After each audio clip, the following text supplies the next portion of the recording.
Good evening, everyone. This is Erich Davies, and I am the creator of Eerie Hour with Erich. I figured I would make a little intro to go along with tonight's episode. First of all, I hope everyone is doing alright with this pandemic going on and everything, and second, I wanted to provide some details as to why I'm doing this episode. Those of you that follow us on Facebook and Instagram know that we have gotten a good amount of snow within the past week, and since I happen to live in a lovely little state called Indiana, I really didn't feel comfortable filming outside in the freezing cold night air. Now, normally in that case, I would film an episode indoors in my living room with a couple of candles lit in place of a fire, but I decided rather than doing that, I would try something completely new and experimental in that I would record an audio-only episode. I must admit, it's not the same as being in front of the camera out in my fire pit, but it's a lot better than subjecting myself and the crew to the harsh Indiana cold weather. So just for this episode, and maybe many more in the future, depending on the reaction I get from this episode, you'll only hear Eerie Erich's voice. So enough of me droning on about nothing. Sit back, relax, and enjoy the video. Good evening, ladies and gentlemen, and welcome to Eerie Hour with Erich.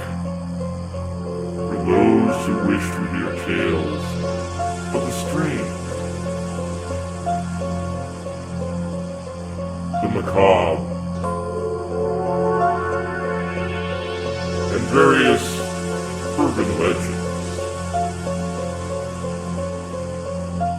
you have come to the right place. Tonight, join us around the fire as Erich reads a spine-tingling tale for your entertainment. Prepare to be scared, for this is Eerie Hour with Erich. And now, ladies and gentlemen, here is your host, Erich.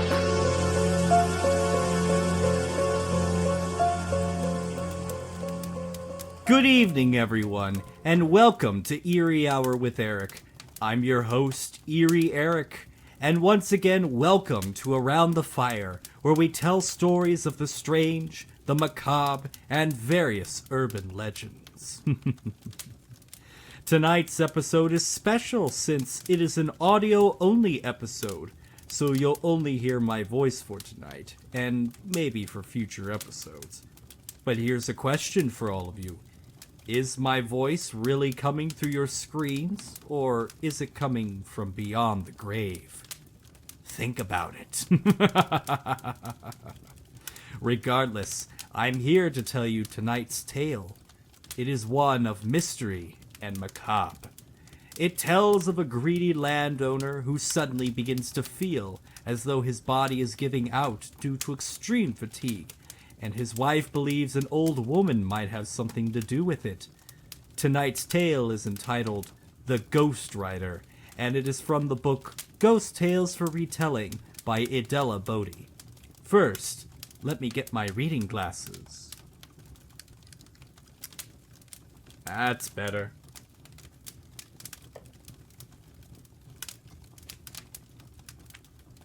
The Ghost Rider. A man named John Eaton owned thousands of acres of land in the Appalachian Mountains. The more he owned, the greedier he became. He acquired all the land he could from people who would sell to him. Others who didn't want to sell, he tricked out of their land in one way or another. Hard-hearted, John thought only of himself. He even swindled the land of an old woman named Cora who lived alone down by a black creek. Cora was a lean, withered woman who always wore an old black dress and bonnet. A black cat kept her company. When John Eaton took her land, she was left with only the shack by the creek and her cat. On that day, she vowed to make him regret, as long as he lived, what he had done. Feeling very pleased with himself, John Eaton rode over his land on his healthy roan stallion, bragging to everybody who would listen about how much property he owned. It wasn't long, though. before he started feeling mysteriously tired. He didn't even have the energy to ride on horseback over his land. He couldn't put his finger on the trouble, but he knew he wasn't sleeping very well. His wife claimed he didn't stay in bed long enough to sleep, but he said that wasn't true. As the days wore on, he grew wearier and wearier. He knew he wasn't getting enough rest, although he went to bed at a reasonable hour and he got up at the same time as always. He just couldn't figure out what was happening. All he knew was when morning came, he was more tired than when he went to bed. Something else was strange. His night clothes were getting torn and dirty while he slept. Several times they'd been covered with sticky burrs, and his hands, face, and feet had bloody scratches on them. He was losing weight and getting so weak that he could no longer mount his horse without help. Finally, his wife decided to stay up one night to find out what was going on. Sure enough, just about midnight, her husband gave a loud groan and rose, half falling from his bed. She called to him, but he passed right by her in a kind of trance and disappeared into the night. Alarmed, she called in a neighbor who sat with her to await her husband's return. In the early morning, John Eaton appeared back in his bed as mysteriously as he had left it. "He's under a hag's spell," the neighbor said. "She's riding him all over the place at night, and I think I know who it is." The neighbor mounted John's stallion and headed toward the Black Creek and Cora. He found the frail old woman already at her black washpot. She stirred something that boiled up with a foul smell. Her cat wound in and out around her long skirt tail. "Come with me, old woman," he demanded. "I've got a job for you." Cora spat in her cauldron, sending up a hissing sound, and allowed the rider to pull her up behind him. They had not gone far when the neighbor knew for certain that he had fingered the right person. Although Cora was just skin and bones, the horse breathed heavily under the extra weight. By the time they reached the Eaton home, the roan was lathered in sweat and foaming at the mouth.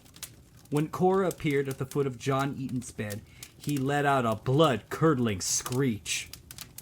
Cora's face under her black bonnet took on a different look. Her chin turned up and her nose down.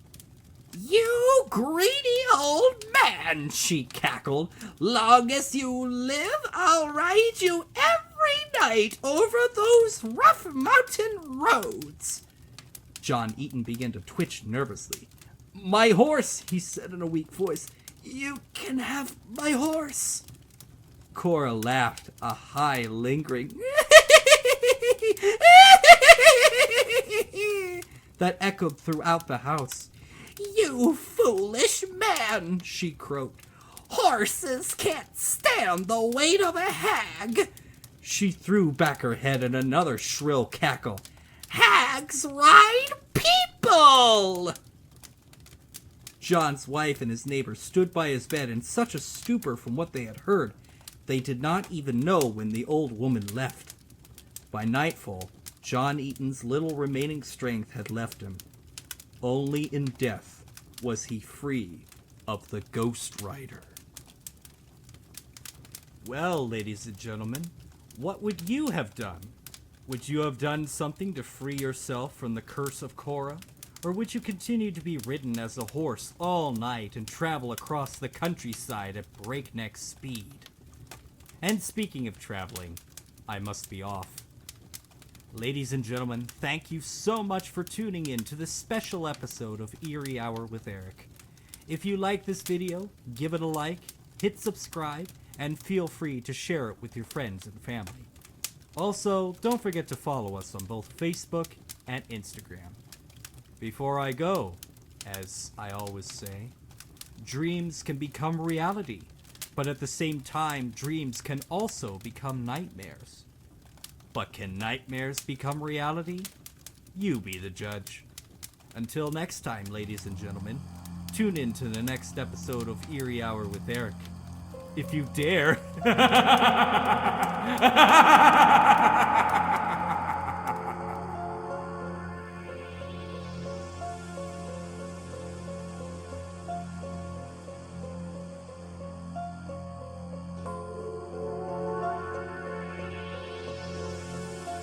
We hope you have enjoyed tonight's episode of Eerie Hour with Erich.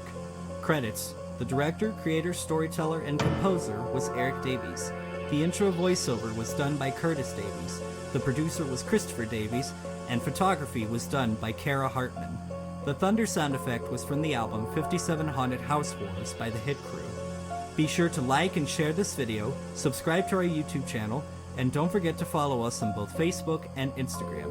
This has been a D&B Productions presentation. Thank you for listening, and have a good night.